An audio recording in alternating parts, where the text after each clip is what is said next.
Hello बच्चों, आज हम लोग गणित के आगे के अध्यायों को सीखेंगे। क्लास 9 के बच्चे अपने कॉपी और किताब लेके तैयार हो जाए। ओके। हेलो बच्चों, आज हम लोग जनरल मैथमेटिक्स का क्लास 9 का चैप्टर 3 कोऑर्डिनेट जियोमेट्री सीखेंगे। तो आज का हम लोगों का टॉपिक रहेगा कार्टेशियन सिस्टम, मतलब कार्टेशियन पद्धति क्या है। तो समतल पर किसी बिंदु को स्थापित करने के लिए कार्टेशियन पद्धति की आवश्यकता होती है। तो इसके लिए हमें कुछ बातें ध्यान में रखनी चाहिए। तो देखते हैं ध्यान देने योग्य बातों को। तो नंबर 1 में है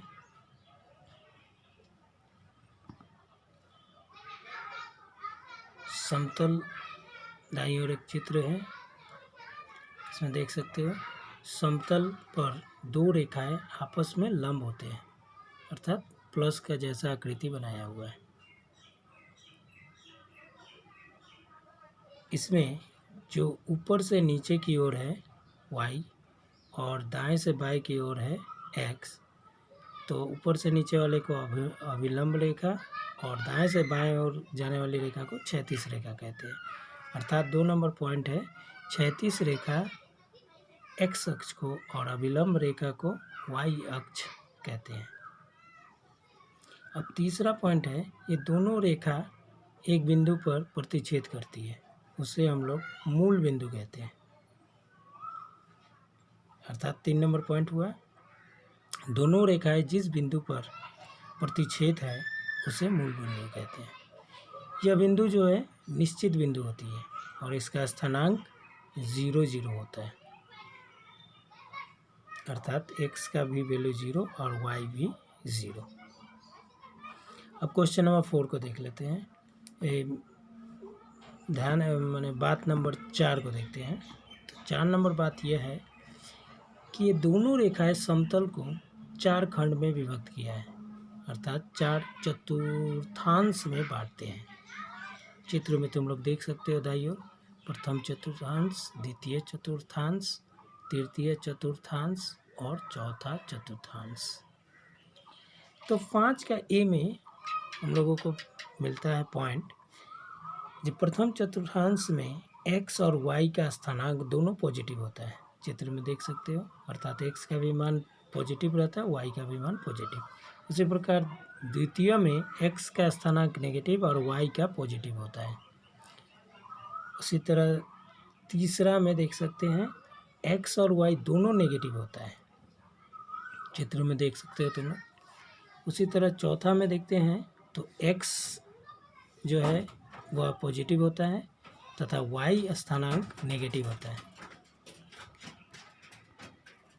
अर्थात जिसका वैल्यू पहला वाला पॉजिटिव नंबर और बाद वाला नेगेटिव नंबर होगा वो 4 नंबर घर में बैठाएंगे। अब 6 नंबर पॉइंट देख लेते हैं। y अक्ष से किसी बिंदु की दूरी को x स्थानांक या भुज कहते हैं।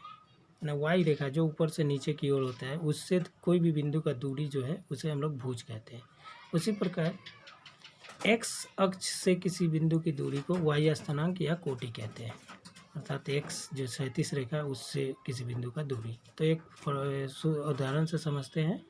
2,6 एक बिंदु है जिसे हम लोग ग्राफ पेपर में दर्शा दिए।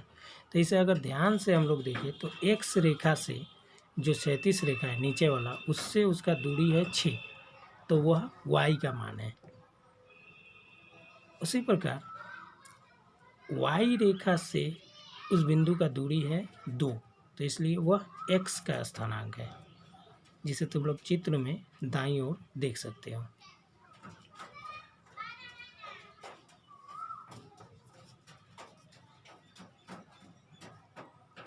इस प्रकार हम लोगों को बात नंबर 8 मिलता है।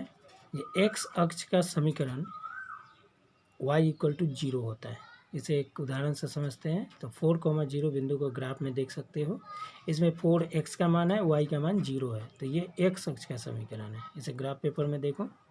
तो पहले हम लोग 4 घर गए x रेखा में और y के लिए 0 है तो कहीं नहीं जाना है, इसीलिए वही 4 जो है वही हम लोग का बिंदु हुआ। इसी प्रकार 9 नंबर पॉइंट मिलता है, y अक्ष का समीकरण x = 0 होता है। तो इसे उदाहरण से समझते हैं। तो 0,4 बिंदु को ग्राफ में देख सकते हो। तो इसमें x का वैल्यू 0 है और y 4 है, मतलब x वाला घर पर रेखा पर नहीं जाएंगे, लेकिन y वाले रेखा पर 4 घर जाएंगे। तो वो बिंदु को तुम लोग ग्राफ पेपर में देख सकते हो। तो इस प्रकार इन बातों को ध्यान में रखते हुए तुम लोग होमवर्क के तौर पर चैप्टर 3.2 का क्वेश्चन नंबर 1, 2 और चैप्टर 3.3 का क्वेश्चन नंबर 1 को घर में बनाओगे। ठीक है, ओके, बाय।